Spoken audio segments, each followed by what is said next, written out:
Ok, yo creo que ya todos sabemos que en el estudio de Cábala todo está basado en códigos.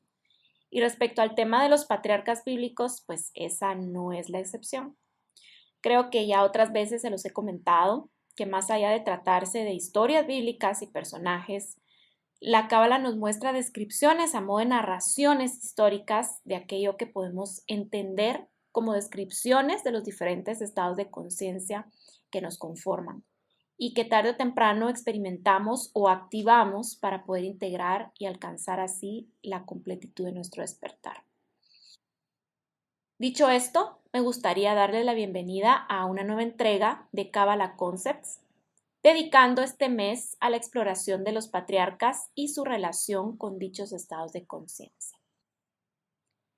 Y para empezar con este podcast, pues me gustaría recordar que para poder experimentar una libertad total y disfrutar de la misión que uno tiene en la vida es importante dejar el ego a un lado, eh, disolverlo, aniquilarlo y avanzar.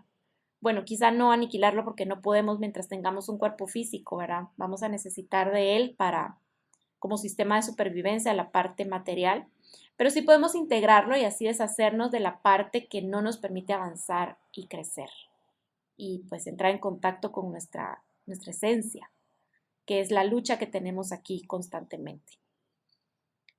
Este es un tema controversial, pues más allá de la autoestima, en realidad estamos hablando de un reconocimiento de que no somos más que polvo y cenizas, que no somos nada y que a la vez somos creación divina, con chispas de divinidad dentro, somos polvo de estrellas, dicen por ahí.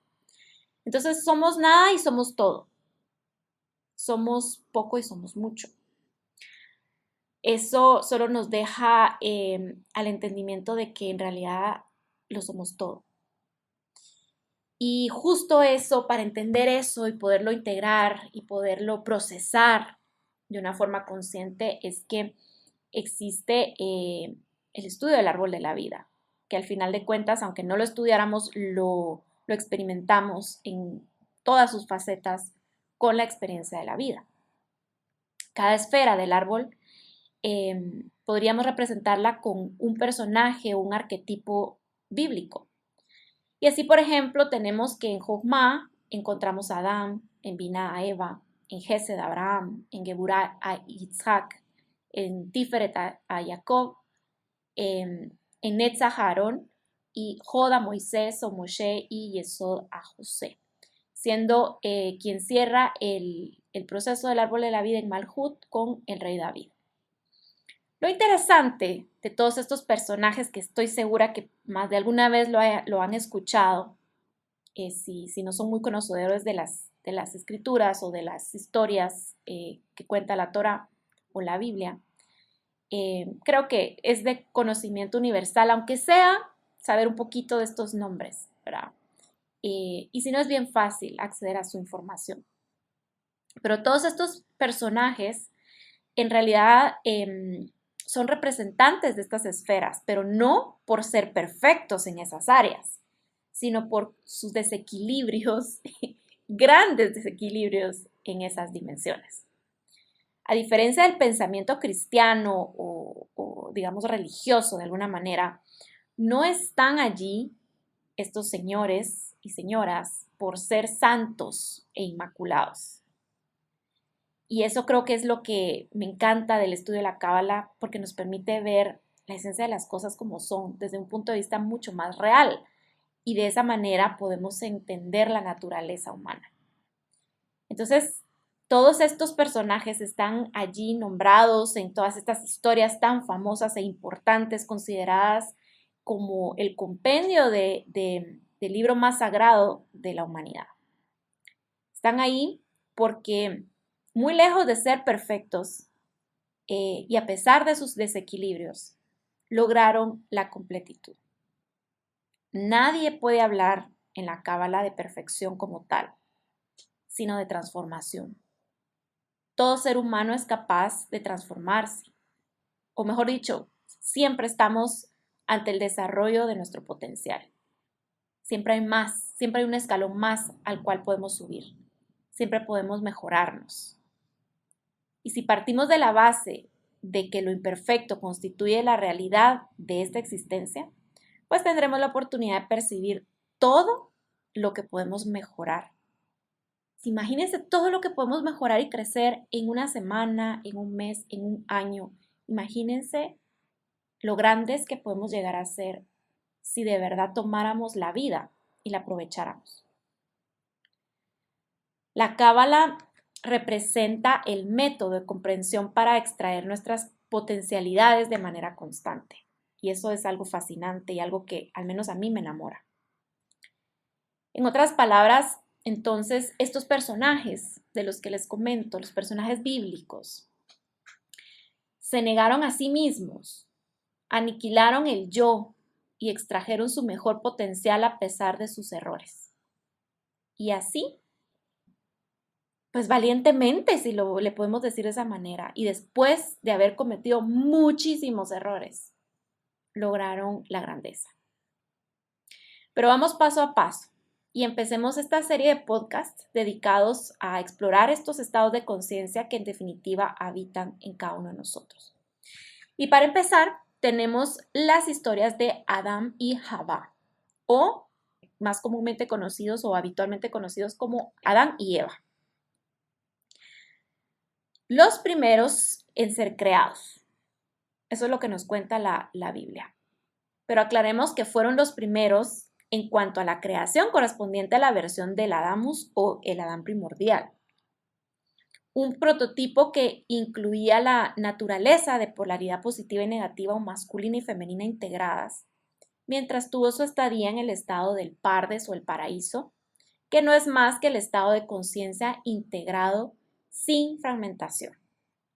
Cuando escuchamos o leemos la famosa historia del jardín, del Edén, del paraíso, donde estaban ahí Adán y Eva, que vivían sin ropa y rodeado de toda la naturaleza y los animales, eran felices. Bueno, pues no era un jardín y no era que no tuvieran ropa y que eran ingenuos y no, nada que ver, sino que se trata de esto, de el paraíso. La palabra paraíso viene de Pardes, que como les comento no es más que el estado de conciencia integrado y sin fragmentación. Les digo esto porque es muy común que creamos que fueron el primer hombre y la primera mujer creadas, y no es así. Antes de ellos, la tierra ya estaba poblada por otro tipo de seres que no estoy segura si podríamos llamar humanos, pero al llegar el famoso momento de la creación del hombre que nos describe Bereshit o Génesis, se sabe que fue el momento clímax en cuanto al proceso creativo por parte del creador. Y la Cábala nos explica que la razón por la que se considera el momento cúspide del proceso creativo es que finalmente, al ser creado el hombre, como nos conocemos nosotros, el creador logró un prototipo capaz de evolucionar no solo a nivel de ciencia y materia, sino a nivel espiritual. Y perdonen si les ofende que les diga prototipos o que nos llame prototipos, pero es que esto es ciencia, realmente ciencia espiritual lo que estaba ocurriendo, y creo que estos conceptos nos quedan mucho mejor para entender qué es lo que sucedía y saliendo un poco de la parte como religiosa y dogmática que nos han enseñado en el estudio tradicional de la Biblia. Por eso es que me gusta mucho estudiar la Torá desde la perspectiva cabalística. Y pues espero que de esta manera que se los comparto sea un poco más esclarecedora y despierte un poco la curiosidad en ustedes para ir por su propia cuenta e investigar y acercarse un poco a todo este conocimiento. Porque después de todo es la curiosidad la que nos permite acceder a aquello que necesitamos para crecer. Pero en síntesis, eso es de lo que se trata Adán y Jabá. Pero para entenderlo mejor, me voy a extender un poco más en el tema. Pero antes quiero decir que no voy a tocar las historias literales narradas en la Biblia, porque considero que primero son historias de conocimiento universal y pues si no las conocen es muy sencillo tomar una Biblia o buscar en Google y leer un poco. No me interesa realmente repetir lo que ya es de conocimiento común Y además, pues se encuentra en el sentido literal. Y a mí me interesa que vayamos a los códigos. Además que no quiero extender demasiado estos audios. Así que vamos con el primer código, Adán. Recuerden que su nombre original es Adam y que nosotros pues lo hemos conocido como Adán. Adán es el principio masculino, es la energía positiva y el deseo de dar. Su nombre es el código hebreo arameo para tierra. Eso es lo que significa Adán. Interesante porque Adam es tierra, pero Dam, la raíz de donde viene Adam, es sangre. Así que ahí ya podemos entender un poco más la profundidad de estos códigos. Es sangre mezclada con, o mejor dicho, sangre dentro de la tierra, ¿verdad? Que le da vida a la materia, si tomamos en cuenta que la tierra es materia, ¿verdad? Entonces, al ingresar el sistema sanguíneo, logramos vida. Eso es lo que sucede. Por eso es que decíamos al principio que somos polvo y cenizas, pero a la vez somos creación divina. Entonces, Adán, su símbolo es la mente y su correspondencia astrológica es el planeta Marte, cuando se encuentra en formato inmaduro, y el Sol cuando ya se ha logrado integrar la masculinidad con madurez.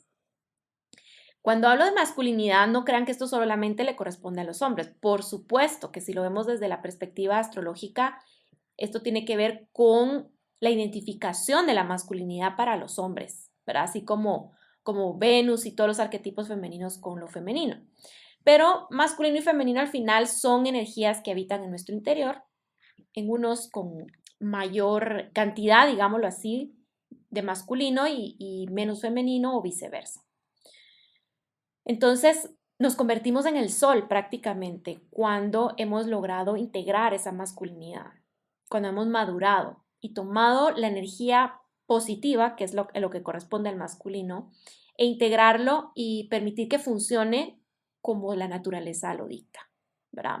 Es decir, la energía masculina o la energía positiva, porque no estamos hablando de género ni de sexo, ¿verdad? Estamos hablando de energía y polaridad, es la energía que nos permite dar, proveer, actuar, ¿verdad? Entrar en acción, trabajar por nuestros objetivos, hacer que las cosas se vuelvan realidad. Ese trabajo que invertimos, ese tiempo que invertimos laborando algo para que se convierta en realidad, eso es energía masculina.